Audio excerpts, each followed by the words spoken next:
Back always happy to welcome in the voice of your San Francisco 49ers. And this is not one, not two, not three, not four, but our fifth week of the season with Mr. Greg Pop. I see what I did?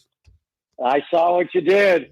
Good morning. I saw what you did. You believe the head coach when he said he didn't know how many touchdowns he had? Nope. And he gave the ball to Juszczyk on fullback force and had a Purdy plunge. I mean, to get 5, 4's a big number, but 5 is Jerry Rice and Ricky Waters were the only guys to score 5. And Ricky was in a playoff game, but what a game. And just how good is Christian McCaffrey.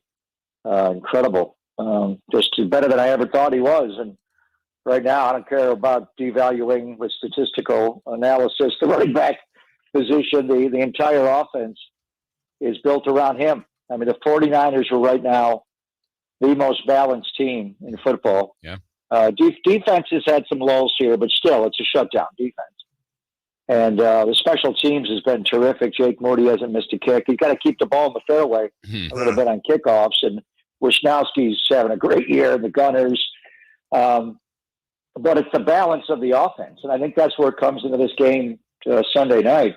They are perfectly balanced. And the whole Shanahan scheme is built on handing it or pulling it and booting it and doing something off it. It's that play action fake and how you sell it.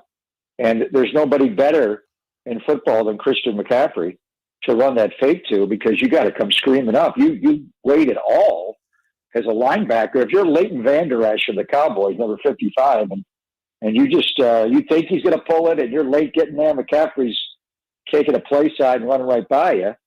But then they have the ability to pull it and throw it off of that, and that's where big brain Brock comes in and all that. And then just as the dual threat, and I know Marshall Faulk was good. Roger Craig was more of a check down guy. There was a back named Larry Centers years ago in Arizona who was more of a check down guy, catch 100 a year. And there've been Thurman Thomas in Buffalo was really, really good. There've been some. LT was a great route running back. Have you ever seen a running back seriously run routes like Christian McCaffrey does? I mean, he's like, I don't know if he's better at tailback or slot wide receiver. The guy's just amazing. Yeah, and at this point, Greg, I mean, it's early, a lot of football to go, but is he, in my mind, he's the league MVP at the moment, forever to go, but would you put him there too? Well, we broke it out on his second touchdown when he hit the swing screen and he hurdled over Keitrell Clark and went in, and it was like, I said my call was to Tim, he's the best player, and this team has got so many great players. What was he ranked last year in the NFL Top 100? I think he was 35. You kidding me? He's the 35th best player in the league. But it was, his season started in Carolina. No one knew who he was, and he got here, and the Purdy story kind of overshadowed it. But the 49ers, Jason, went from averaging 20 points a game without McCaffrey to 30 a game with him. And that started with Jimmy Garoppolo, a quarterback. It wasn't all Brock. So anyway, 10 points a game. And as I say, he's the most valuable piece. I guarantee you when Dan Quinn goes into this game, the first thing he says is, what do we do with McCaffrey? If Belichick is playing the 49ers and he wants to take away your number one threat, he wants to take away McCaffrey. But how do you do that? I mean, with the greatest show on turf in that one Super Bowl, he just had Lawyer Malloy and those guys beat the living crap. Ty Law just beat him up. They beat up Marshall Faulk the entire game. It's hard to get to McCaffrey. It's just hard to get your hands on him because he's so elusive. He's so physically tough. He's so smart. They move him around and line him up in so many different positions. So he's the most valuable piece of this offense. And right now the 49ers are the best team in football. So to me, and we're only a fourth of the way through the year. We haven't even started. But the first quarter of the year, he's definitely, to me, the most valuable player in the NFL. Greg Papa with us, voice of the Niners. Greg, we were having a conversation just before you came on about pressure. And The statement was the 49ers have more pressure on them to win a championship than any other team in the NFL. We ran through, the Chiefs, they've already had one and they don't have receivers, so that would be the excuse. The Cowboys, they can't ever advance, and so if they got to the Super Bowl and lost, the fan base would still be probably fairly happy. The Eagles won one a couple of years ago. Maybe the Bills get thrown in there, your Bills, but honestly, I think that's the most resilient fan base in the NFL. Do, in your opinion, the 49ers have more of a Super Bowl or bust pressure than any other team in the NFL? Yeah, I would agree with that, but I don't like the word pressure. Mm-hmm. Kyle and John just signed long-term extensions. These guys make a lot of money, and they've got generational wealth. So it's not so much pressure. It's level of expectation in that building. The level of expectation. And they're not going to say this out to the world to hear out loud, but their goal is to win the Super Bowl. That's the level of expectation. Kyle's had his heart broken, obviously, in Atlanta. First, Super Bowl with the Niners, 7 minutes and 13 seconds away. The 2 championship game losses the last 2 years. You know it all. So that's the expectation. It's not to get to the Super Bowl. It's to win the Super Bowl. And I think that's this franchise's thing, since they were able to win in 94 and beat the Cowboys in the championship game and then took apart the Chargers. So that's, to me, it's not pressure. It's level of expectation. And what they do is they prepare maniacally for every waking moment in season and off season. That's all they do. These guys are as locked in as any team I've ever been around. I was around the San Antonio Spurs when they won their first championship with a young Tim Duncan, and you had Avery Johnson and Sean Elliott and Tim Duncan and David Robinson and Greg Popovich, and that level of maniacal preparation was there, and they were just building something. This team, football's different because you play once a week. In the NBA, you play four times a week. But it's there. It's just they know they're that good. They know if they're playing their way, they're going to be difficult to beat, if not damn near impossible. And there's certain teams you get up for, like this game on Sunday, the game in Philadelphia in December, and then ultimately it'll be decided in January. So, and then how do they handle pressure? They're cool. They don't get all rattled. George Kittle has as good of a game day demeanor as I've seen. McCaffrey's as locked in as anybody on game day. But the guy really that I look to is Brock. And everybody's like, is Brock going to fall apart this week? And honestly, he's the most steady guy I've ever observed. The nickname is Brock Steady. He's just, I never questioned whether or not he's going to do his job. It's going to be guys around him may not do their jobs as well, but not Brock. So when you have a quarterback that exudes that, and he's so young and he's so precocious, and you're like, how does he do this? How does he look at that huddle and stare at all these multimillionaires and just take over? I don't know. He's just got it. So, yes, there's pressure. If they lose and they don't win, they're still going to get in their Bentleys and go home to their mansions. I mean, it's a different kind of pressure than the rest of the world feels. It's different. Yeah. Not that they don't. Everything is relative, and you go to work every day with a job to do. But it's not that kind of pressure. It's just the level of expectation, the heightened level of expectation, and then the details and the focus these men exhibit every single day to get where they want to go. And the hard thing is it's a day-to-day grind. Where they want to go is not until February the 11th in Las Vegas. And there's a lot that can transpire, as we know, between now and then. But to get up every day and have that level of focus it's impressive. It's uplifting to watch them behave that way.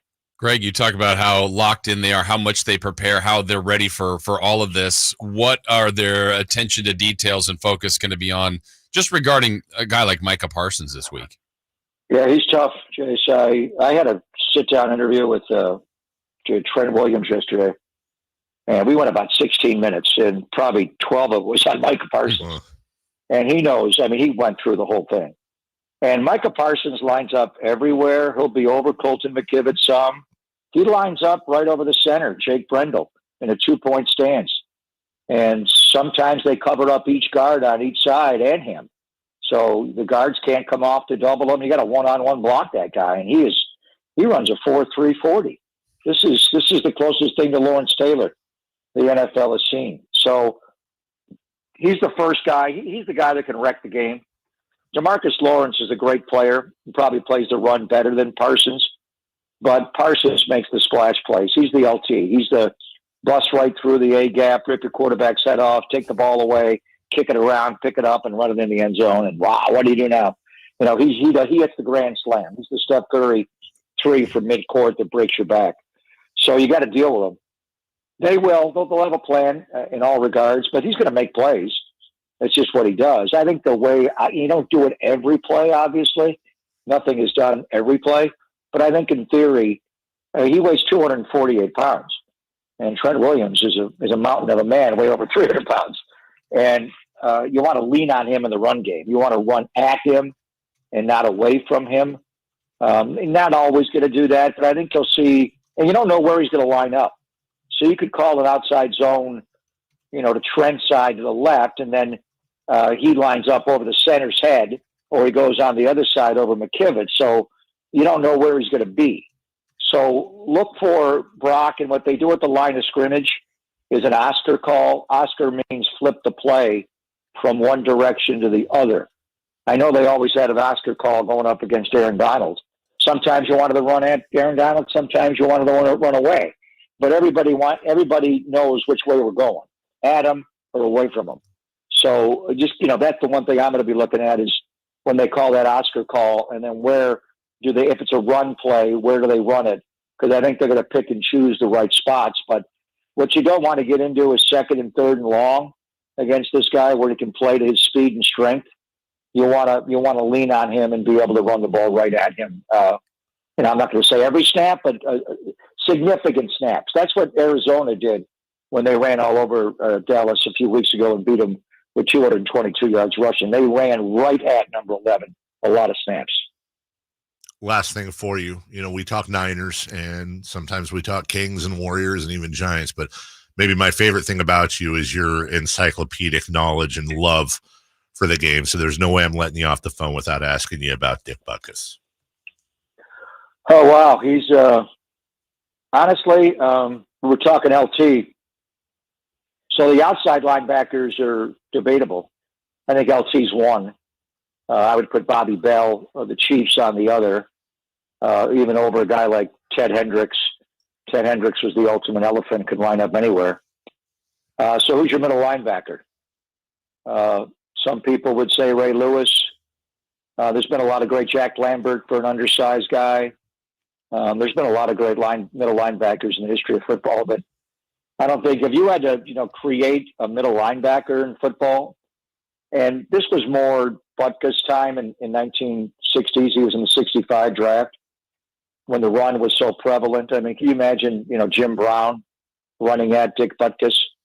So that, to me, he was the greatest run player, but he also was a really good athlete. He wasn't necessarily Brian Urlacher in the history of Bears linebackers as far as being able to cover the middle of the field, but just ferocious. I mean, the name, Butkus. Yeah. It just sounds like he's going to beat the crap out of you. And he's going to pick you up and just pulverize you. And you go back and look at the 1965 NFL draft, and it's kind of hard to believe that the Bears did not win. Tucker Fredrickson, the old running back tight end of the New York Giants, went number 1. Ken Willard, remember Ken Willard, the 49er fullback, number 40, really good player. When I first started watching football, Ken Willard and John Brodie and Gene Washington with the Niners offense, and good player. But the third pick in the draft that year, Papa Bear takes Dick Butkus. And the fourth pick of the draft, he takes Gale Sayers. Jeez. Wow. Jeez. Oh my God. Well done. And they never made the playoffs. They never made the playoffs. Unbelievable. Think about that. And Butkus lived a great life and regaled us with the commercials after he died, and funny guy and always that intimidating presence and always a presence. Sayers died way too young, the Kansas Comet. But I mean, arguably, Gale Sayers with O.J. Simpson and Jim Brown and Bo Jackson probably the 4 just pure skill running backs that's ever played. Sayers, the Kansas Comet, was that good. And then Butkus, if you had to, go into a laboratory and make a middle linebacker, you'd make number 51, wouldn't you, Dick Butkus? Yeah, for sure. You would. Well said. Yeah. And I just really want to point out as we get off the phone that Greg Papa just was reeling off draft picks from. I know. It's just silly. It's just. Well, I remember I actually Googled the first 2. Yeah. Okay. But I knew they got Butkus and Sayers. Wow. In the same draft. I mean, you think of the great drafts in history. The Raiders had an incredible draft in '68. The Steelers drafted like how many Hall of Famers in '72? Yeah. Mike Webster, Jack Lambert, both wide receivers, Swan and Stallworth were in that draft. But to get in back-to-back picks, Dick Butkus number 3 and Gale Sayers number 4, and then you don't win a playoff game? How's that even possible? Because they didn't have a quarterback. Well, they didn't have a quarterback. They had Bobby Douglas, a quarterback. I forget they took Steve DeLong 6th. The Bears did. How'd they get 3 of the top 6 picks? That's actually the biggest mystery of all. Greg, we appreciate you. Have a great call heard right here on Sactown Sports this Sunday. And hopefully it's not 1, not 2, not 3, not 4, but 5. Yes. Let's call for that again. McCaffrey touchdown. Yes. 549 touchdown. Either one. Don't care. Either way. All of it. And your Brock Purdy nickname, I absolutely. God, what was it? Big Brain Brock. Big You brain. love it so much you don't remember it. No, it was Brock. No, Brock Steady. Brock Steady. I love that. I hadn't heard that one before from you. I love that. Tim Ryan broke out Brock of Gibraltar. You like that one? Let's go. Absolutely. Brockstar? You like Brockstar? I love it. Lead the league of nicknames. Yes. I'm getting the shirt. Take care. Have a good call. All right. Have a good one. Thank you. Bye. We were way, way, way late for a break. By the way, that draft, Jason, 20 rounds. Wow. 20 rounds. And in round 18, the Redskins, now Commanders, at linebacker out of North Carolina, took Hall of Famer Chris Hanburger. Hanburger? H-A-N Burger was picked in the 18th round. Hall of Famer. Hold the fries. We'll take a break. When we come back, 4 down territory next.